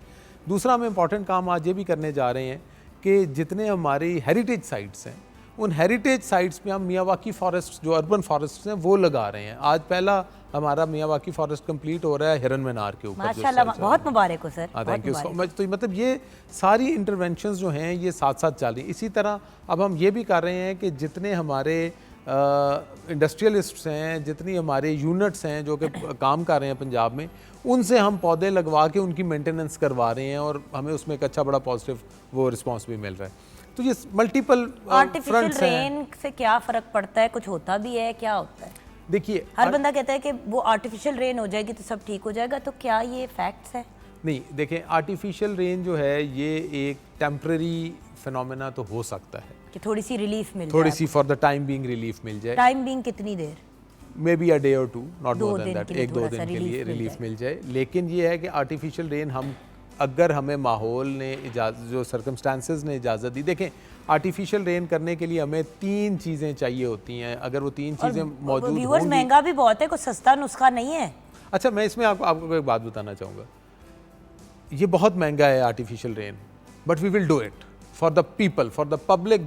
हमारा देखें, ये जितना भी फंड्स हैं ये अवाम के पैसे हैं, उनकी अमानत है हमारे पास। सो हमें ये फ़र्क नहीं, अगर हमें 2 दिन के लिए भी रिलीफ देना पड़ता है, the government cares, let me tell you, the government cares. So हम इसको करेंगे, लेकिन उसके लिए ये है कि बादलों की एक ख़ास मकदार में बादलों की मौजूदगी होनी ज़रूरी है, उनमें ख़ास ह्यूमिडिटी होनी ज़रूरी है। हम पिछले 15 दिन से कॉन्स्टेंटली ट्रायल कर रहे हैं, कोशिश कर रहे हैं कि जहां हमें मौका मिलेगा वहां पे हम आर्टिफिशियल रेन करेंगे। 1 घंटे के लिए फ़र्क पड़ता है, 1 दिन के लिए फ़र्क पड़ता है, 2 दिन के लिए फ़र्क पड़ता है, कोई बात नहीं। लेकिन यह है कि हमने, और सबसे बड़ी इंपॉर्टेंट और अच्छी चीज़ ये है कि लास्ट ईयर जो किया गया था वो UAE के ताउन से किया गया था और उन्होंने बड़ी एफर्ट, इस बार अल्हम्दुलिल्लाह जो पाकिस्तान के जो स्ट्रेटिजिक हमारे जो दिफाई इदारे हैं, उनके जो तहकीकाती इदारे हैं, उनके साथ मिलके, स्पार्को के साथ मिलके, सिविल एविएशन, हम लोग, एनवायरनमेंट डिपार्टमेंट, हम सब ने मिलके अपनी इंटरनल कैपेबिलिटी बना ली है माशाल्लाह। सो अल्हम्दुलिल्लाह पाकिस्तान अब उन ममालिक में शामिल हो गया हुआ है जिनके पास ये कैपेसिटी है कि अगर माहौल साजगार होता है तो हम इंटरनली आर्टिफिशियल रेन 1 घंटे के नोटिस पे कर सकते हैं। अल्हम्दुलिल्लाह। Finally your message sir. Sir, my message to all the people of Lahore and Central Punjab currently is कि kindly हमारी जो एडवाइजरीज़ डेली जारी हो रही हैं गवर्नमेंट ऑफ पंजाब से, उनके ऊपर अमल दरामद कीजिए, बाहर निकलने से गुरेज करें, कार पूलिंग करें, गाड़ियों के अननेसेसरी चक्कर कम से कम करें, मास्क का इस्तेमाल करें, आउटडोर एक्सरसाइजेज़ ना करें, ख़ास तौर पे जो छोटे बच्चे और जो बड़े बुज़ुर्ग हैं उनकी सेहत का ख़ास ख्याल रखें, अपने मालिक से रुजू करें अगर आपको कोई एलर्जी या इस तरह की कोई सूरत हाल या दमा या सांस की कोई इस तरह की सूरत हाल महसूस हो रही है। ये जो वेदर फिनोमेना है ये 2-3 दिन तक बरकरार रहेगा, उसके बाद इंशाल्लाह ताला जब वेस्टर्न कॉरिडोर खुलेगा तो थोड़ी हमें इसमें बेहतरी नज़र आना शुरू हो जाएगी। सो एहतियात ज़रूरी है, एहतियात कीजिए please. Thank you so much. हमेशा आपको बुला के औखे औखे सवाल करती हूँ, आप अच्छे अच्छे जवाब दे देते हैं। Thank you so much for joining us viewers. I hope कि थोड़ा सा आपको मेंटल रिलीफ मिली होगी। नो डाउट, जैसे कि सर भी कह रहे थे कि हर चीज़ आपको सोशल मीडिया पे मिल जाती है, लेकिन सोशल मीडिया पे मिसगाइडेड मिसाइल की तरह नहीं आपने निकलना कि जो फजूल आपको खबर मिले वो पढ़ के आप अपने सोशल मीडिया पे लगाना शुरू कर दें। खुदारा प्लीज़ चीज़ वेरीफाई करके लगाया करें। एक पैनिक पिछले 2 दिनों में क्रिएट हो गई थी लाहौर के अंदर कि हाय हाय सारे मर जाएंगे, गिर जाएंगे, बर्बाद हो जाएंगे, एयर क्वालिटी इंडेक्स इतनी बर्बाद होगी। बुरी है, कोई नहीं कह रहा कि बुरी नहीं है, लेकिन इतनी बुरी नहीं है क्योंकि जिस किस्म की नंबर्स की बात हो रही है उसमें तो सारी लाहौर मरा हुआ पड़ा हो। So the fact is, please जो भी न्यूज़ है उसको सोच समझ के शेयर करें, ऑथेंटिक बात करें, and please don't cause panic. जब मसला होता है उस मसले का हल ढूंढना ज़रूरी होता है। पैनिक कॉज करके आप मसला और बिगाड़ देते हैं और अपने आप को नुकसान देते हैं। सो प्लीज़ स्मॉग के लिए जो पर्सनल लेवल पे कर सकते हैं, जो सोसाइटी के लेवल पे कर सकते हैं और जो गवर्नमेंट लेवल पे किया जा सकता है, वो सब चीज़ें हो रही हैं। आप अपनी जिम्मेदारी उठाएं, अपने घर की, अपनी इन्वायरमेंट की, मास्क पहने, वो सारी चीज़ें करें जो सर ने की हैं। अगर आप साहिब हैसियत अफोर्ड करते हैं, एयर प्योरीफायर लगाएं, एयर प्योरीफायर नहीं लगा सकते, स्नेक प्लांट, मनी प्लांट अंदर लगाएं और बेसिक चीज़ों को अपनी लाइफ का हिस्सा बनाएं जो फिर आप सारा साल फॉलो करें, सिर्फ आज या कल की हद तक नहीं, बिकॉज ये सारी ज़िंदगी को फॉलो करने वाली चीज़ें हैं। कार पूलिंग हो गई, व्हीकल्स का कम इस्तेमाल, ऐसी गाड़ियों को या बाइक्स को फारिग करें जो काले धुएँ निकालती हैं। वो आपकी इन्वायरमेंट को सिर्फ आपको नहीं डैमेज कर रही, पूरे पाकिस्तान को डैमेज कर रही है। यहाँ पे हम ब्रेक की तरफ जाएंगे, ब्रेक के बाद कुछ म्यूज़िक के साथ वापस आएंगे। मुझे लग रहा है हमने आपको ज़्यादा डरा दिया व्यूअर्स। ब्रेक के बाद आते हैं।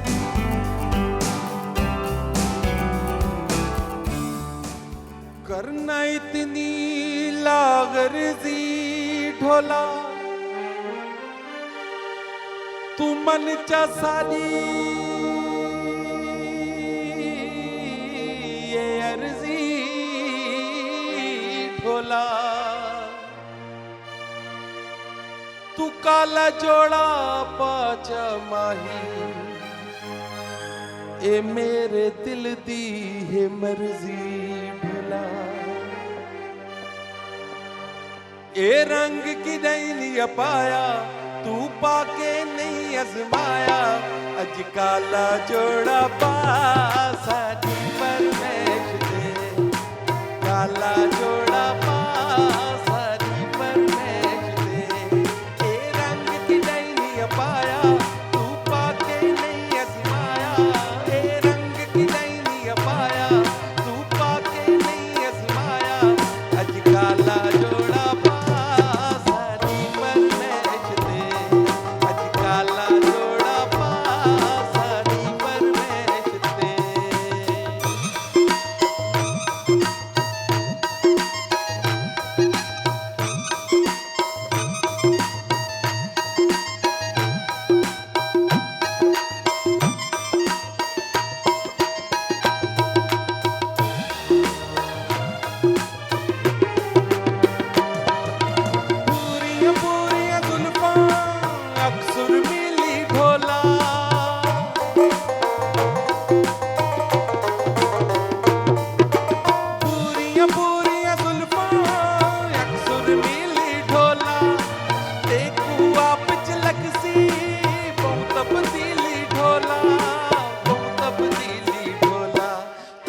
थोड़ा सुरमा पा बेसी कन खूबी शर्मा अज काला जोड़ा पा सारी परमेश दे काला जोड़ा पा सारी परमेश दे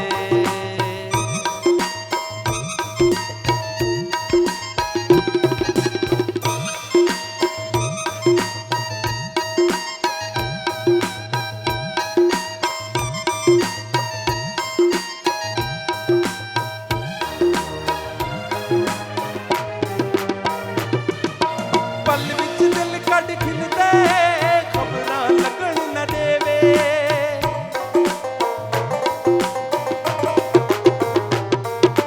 पल विच दिल कढ खिलदे खबरां लगण न देवे मुखड़े दा दिल काला नजरां लगण न देवे नजरां लगण न देवे अज नजरां यार मिला एक पल ना अख झमका अज काला जोड़ा पा सारी परमेश दे काला जोड़ा पा सारी परमेश दे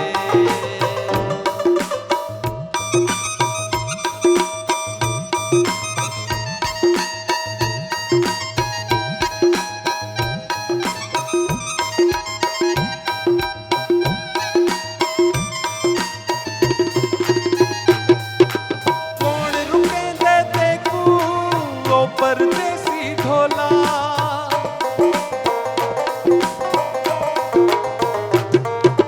कौन रुकेंदे देखू ओ परदेसी ढोला शौकां नाल सिवाए तै कण काला चोला तै कण काला चोला इवें बनठण के दूरा दिल आखे वाह भाई वाह अज काला जोड़ा पा सारी परमेश दे काला जोड़ा पा सारी परमेश दे ए रंग जिडाई नहीं पाया तू पाके नहीं अजमाया ए रंग जिडाई नहीं पाया तू पाके नहीं अजमाया अज काला जोड़ा पा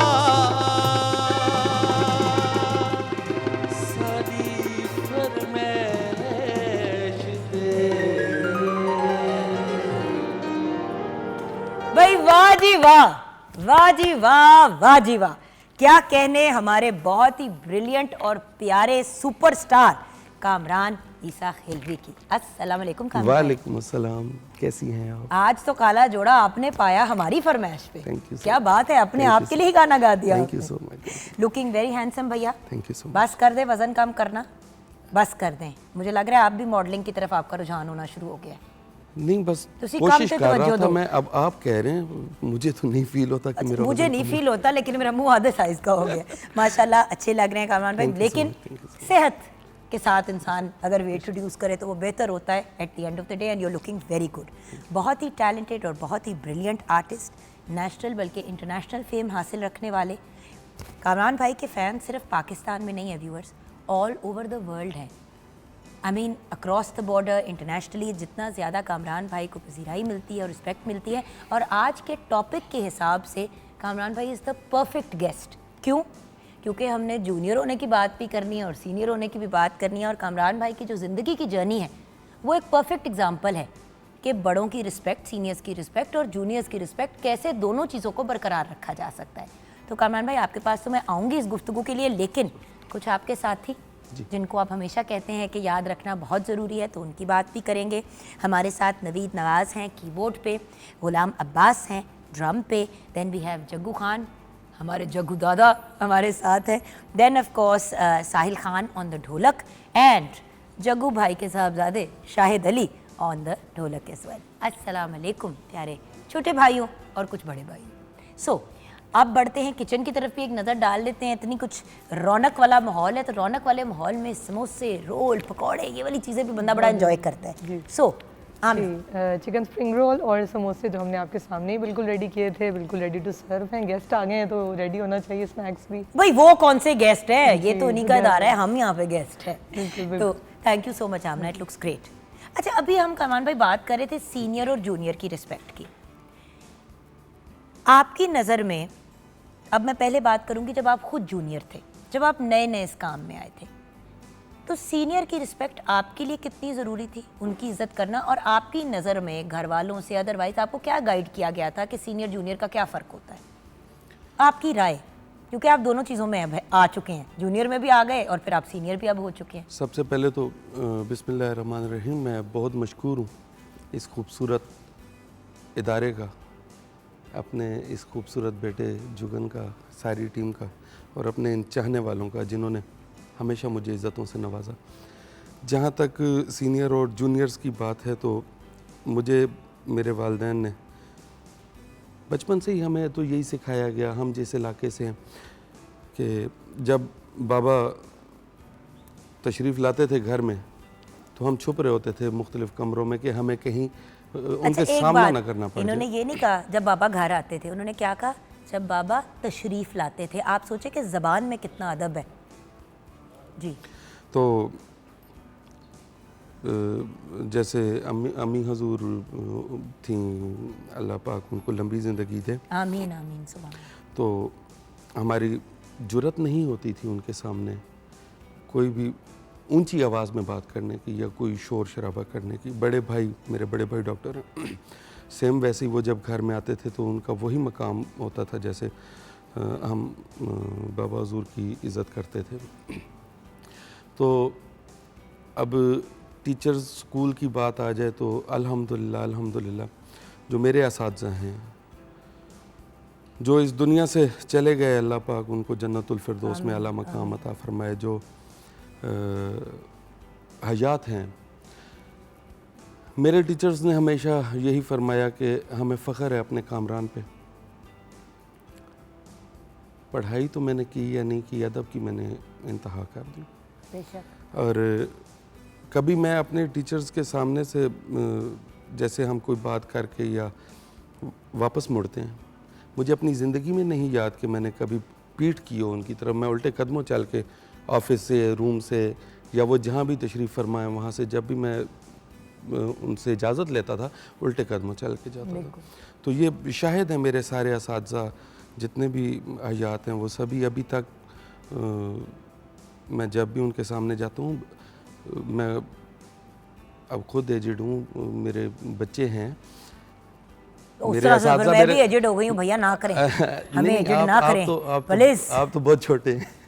अच्छा, तो अभी भी अपने टीचर्स के सामने जब मैं उनकी खिदमत में हाजिर होता हूँ तो मेरे में जुर्रत नहीं होती उनके सामने खड़े होकर बात करने की या नज़रें मिलाने की। लेकिन कामरान भाई, वो तो खैर आपकी सबसे एक प्यारी आदत है, हमेशा व्यूअर्स मुझे कहते हैं कि वो आपकी तरफ देख के नहीं इतनी बात करते कामरान भाई। मैंने कहा क्योंकि कामरान भाई को, मैं आपको याद है शुरू में एक दफ़ा पूछा था कामरान भाई से, क्या आप मेरी तरफ देख के तो बात ही नहीं करते? मैंने कहा बेटा, हमारे यहाँ इस लड़कियों की या चाहे आपकी बेटी क्यों ना, नज़रों में नज़रें डाल के बात नहीं करते। कितनी बड़ी बात है कि एक मर्द कह रहा है कि हम नज़रें झुका के बात करते हैं, वरना हमारे यहाँ तो सबसे बड़ी प्रॉब्लम ये है कि मर्द घूर रहा होता है और औरत जो है वो अनकंफर्टेबल हो रही होती है। तो ये सिंपल सी बात है कामरान भाई, ये इंसान की तरबियत में, अपब्रिंगिंग में नज़र आती हैं चीज़ें। और फिर इसी के साथ देखिए, म्यूज़िक की फील्ड में जो आपके सीनियर्स हैं, उनके साथ आपका क्या रद्द अमल रहा? मुझे यही सिखाया गया है कि अच्छा, जहाँ पे छोटों को बड़ों का एहतराम करना फ़र्ज़ है, फ़र्ज़ ऐन है। अगर बड़ों की तरफ देखा जाए तो उन पे भी काफ़ी सारे फ़राइज़ हैं कि वो भी छोटों से शफ़क़त और मोहब्बत से पेश हैं। मेरे म्यूज़िक की फ़ील्ड में ये मेरे बच्चे साहिल लोग, अब जग्गू भाई लोग तो मेरे सीनियर्स हैं, बड़े हैं, साहिल वगैरह, ये स्टेज पे होते हैं। मैं जब भी जाता हूँ, मुझे नहीं याद मैंने कभी इनकी इजाज़त लिए बगैर या इनसे एहतरामन पूछे बगैर मैंने स्टेज पे कदम भी रखा हो। सच है। वही वाली बात है ना कि देखें, आपको इज्जत चाहिए तो आप पहले इज्जत दें। तो आपको खुद इज्जत देनी नहीं आती, लेकिन आप इज्जत की डिमांड कर रहे हैं। हमेशा हर रिश्ता, हर ताल्लुक, हर डायनामिक गिव एंड टेक होता है। जी व्यूअर्स, बेशक। अब हम ब्रेक की तरफ जाएंगे। ब्रेक के बाद जब वापस आएंगे तो कामरान भाई से हम ये जानना चाहेंगे कि एज अ सीनियर जिस लेवल पे ये रिगार्ड देते हैं यंग लोगों को, और व्यूअर्स मुझे हैरत होती है कभी कभी इनको देख के कि अपने साथ कभी कोई यंग टैलेंटेड कोई फीमेल या मेल आर्टिस्ट भी चाह रहे होंगे तो वो कहेंगे मैं आ रहा हूँ तो मैं फ़लाँ को भी ले आता हूँ ताकि उनको भी, उनकी भी थोड़ी सी प्रमोशन हो जाए।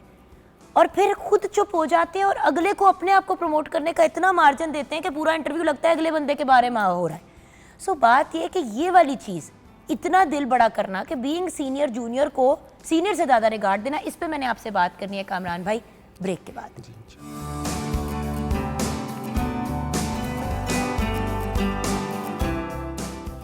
Welcome back from the break viewers. Living legend हमारे साथ कामरान ईसा खेलवी हैं और एक ब्रिलियंट और टैलेंटेड आर्टिस्ट जो बिलोंग तो सराइकी बेल्ट से करते हैं लेकिन पूरे पाकिस्तान का नाम रोशन करते हैं, ना सिर्फ पाकिस्तान में बट इंटरनेशनली भी।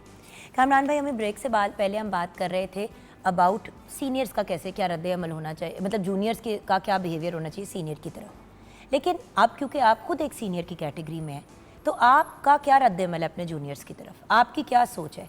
क्योंकि देखिए आपसे पहले जो सीनियर्स होते थे उनका ये एटीट्यूड होता था कि अगर शागिर्द है तो नीवे रहे, थल्ले रह के रहे, औकात से बाहर ना हो, ये होती थी सोच। इवन एक्टर्स में ऐसा होता था, मॉडलिंग में, होस्टिंग में, मीडिया में हमेशा ये सोच थी कि भाई बिल्कुल ही नीचे दबा के रखो जी, रगड़ा दो जी। आप बहुत डिफरेंट तरीके से डील करते हैं।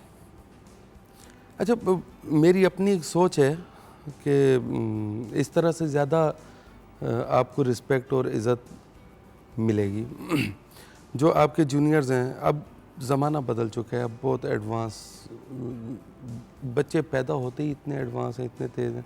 अजलान 1.5 साल का है, मुझे तो समझ ही नहीं आती कि वो ये सारा कुछ पता नहीं कहाँ से सीख लेता है। तो ये जोर जबरदस्ती वाली कौम नहीं है भैया, कौम नहीं है। हाँ इसको जी। इधर इधर आप जोर जबरदस्ती करते हो, ऐसे आपको गोरी छोटा सा बच्चा पढ़ता है कि बंदे का वैसे ही तरह निकल जाता है कि बेइज्जती ना हो जाए। हमारे ज़माने तालिब इल्मी के दौर में जब टीचर्स अगर डांट देते और हम घर आके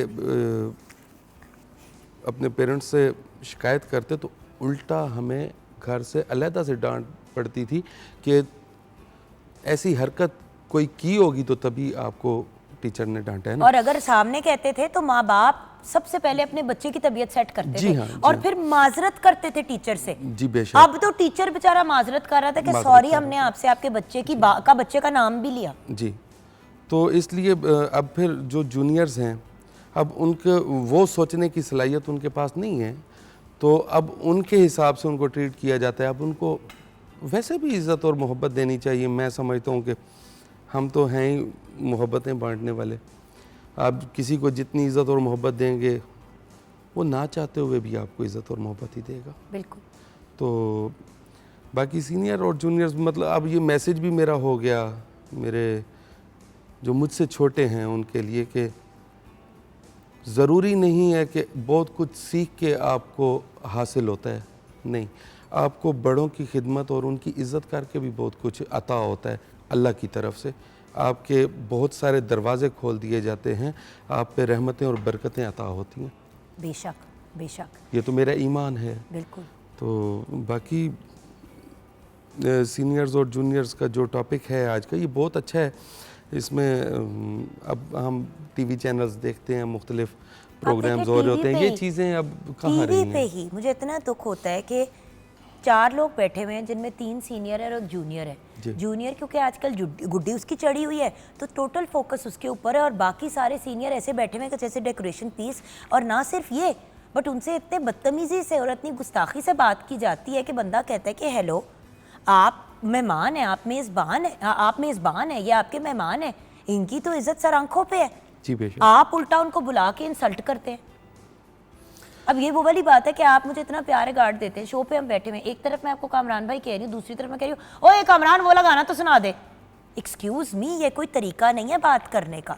जी बिल्कुल। एक डिकोरम होता है अपने घर में भी बैठने का, तो ये तो हम एक चैनल पे बैठे हुए हैं। जी बिल्कुल। अच्छा सर, फाइनली क्योंकि आपसे कुछ सुनना भी है मैंने क्लोजिंग में, कुछ धमाकेदार, कुछ एक्साइटिंग सा, वैसे काला जोड़ा पास साड़ी फरमाइश थे तो अटक ही गया ना दिल के अंदर।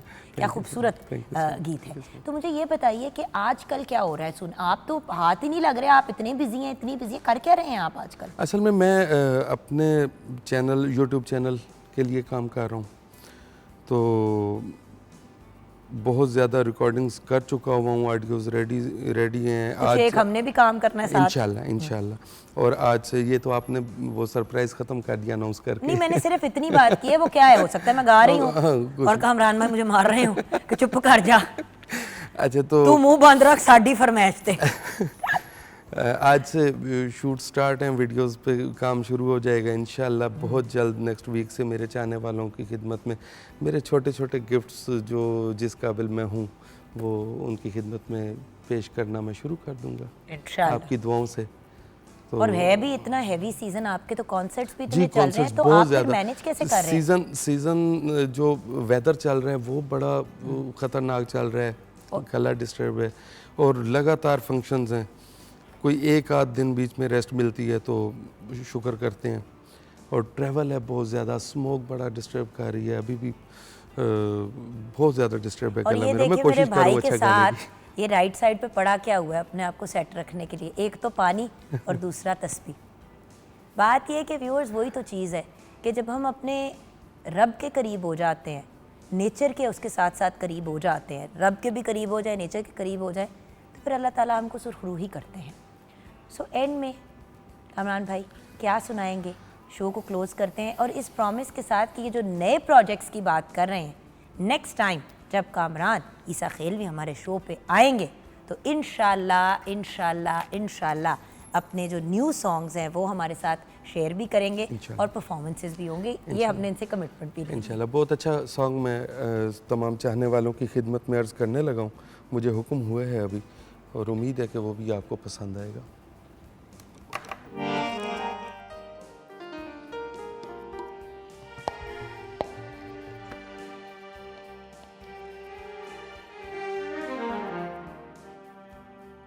ढोला सानू प्यार दियां नशियां ते ला के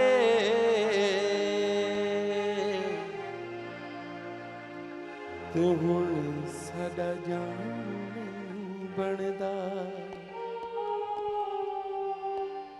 हुण साडा जान बनदा।